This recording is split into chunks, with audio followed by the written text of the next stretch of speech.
The question is, why do we get cancer? Let me be as honest as I can possibly be. And the only way I can be is honest. It doesn't take very much education to understand this. First of all, brief history on when I was coming up in school and when many of us were coming up in school, we learned of something called the scientific method. And with that scientific method, we learned that you find the problem. And once you find out what a problem was, or a problem that presented itself to you, you would go through a battery of steps to ascertain how to mitigate and or fix the problem, to address it. So with just that simple notion, please know that there is an answer to everything on this planet that humanity has to deal with and or encounter. There's an answer. Just because we don't know what the answer is sometimes doesn't mean that there's no answer. We just simply don't know what the answer is. And oftentimes it takes time to come to a conclusion and or a remedy, if you will, for our ills, our problems, our issues. What is very unfortunate is when men oftentimes allow their egos to get in the way and they want to try to scave over the fact that they don't know how to answer certain questions. But their egos are so great, they don't want to tell those people who are looking for them to give an answer. They don't want to say that I don't know, so they'll give us their version. So, long story short, what causes cancer? We must first understand that cancer didn't exist in the very beginning when the Creator made us. It didn't exist, not to our knowledge. It did not exist.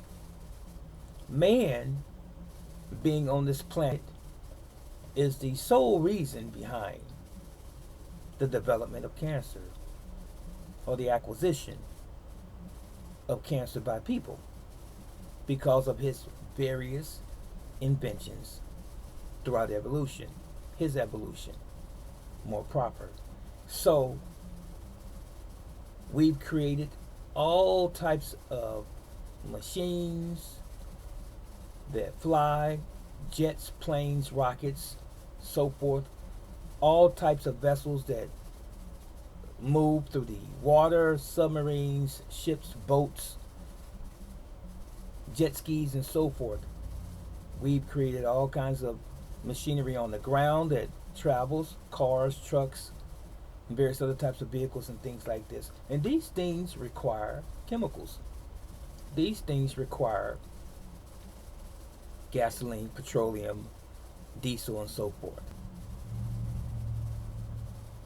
There is a cause and there is an effect to everything. So, because these things may have been instrumental in our development as a race of people, human beings, does not mean that there were no ramifications that were going to be at some point in time injurious to us, that will cause cancer and disease and so on and so forth, just by way of the fact that they emit and or produce carbon, various other chemicals and byproducts, to include the factories that produce the equipment and the supplies and food items that we utilize from day to day. Not to mention cellular towers that put out radiation. Need I go any further? Now, the water that we drink is not 100% pure. It's a fact. There are thousands of chemicals in our drinking water coming from our municipalities. There are thousands of chemicals in the air that we breathe every day. Don't forget the chemtrails. And our food products are made and are manufactured and produced using various artificial ingredients. So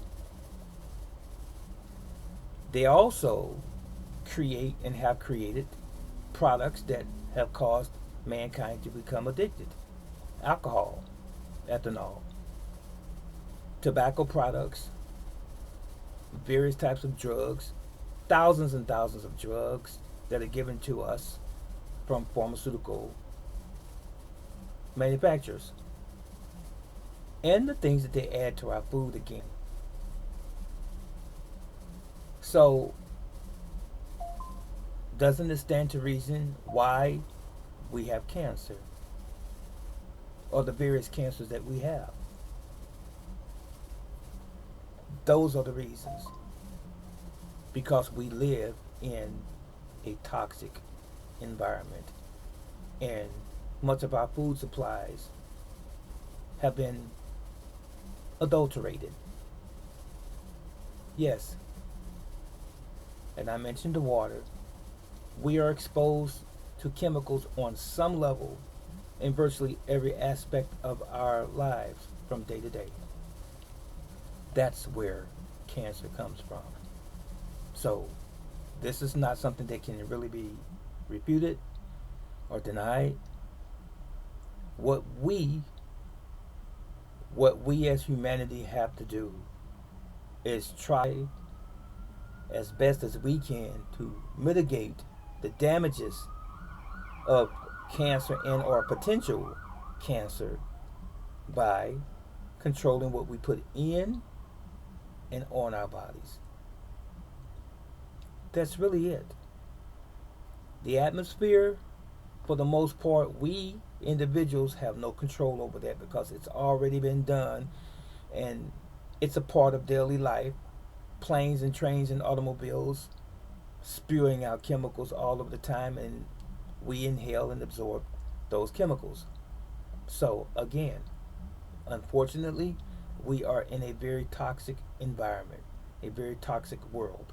So, we must learn to do as best as we possibly can as individuals and our families to protect ourselves as individuals and our families by studying the world that we live in.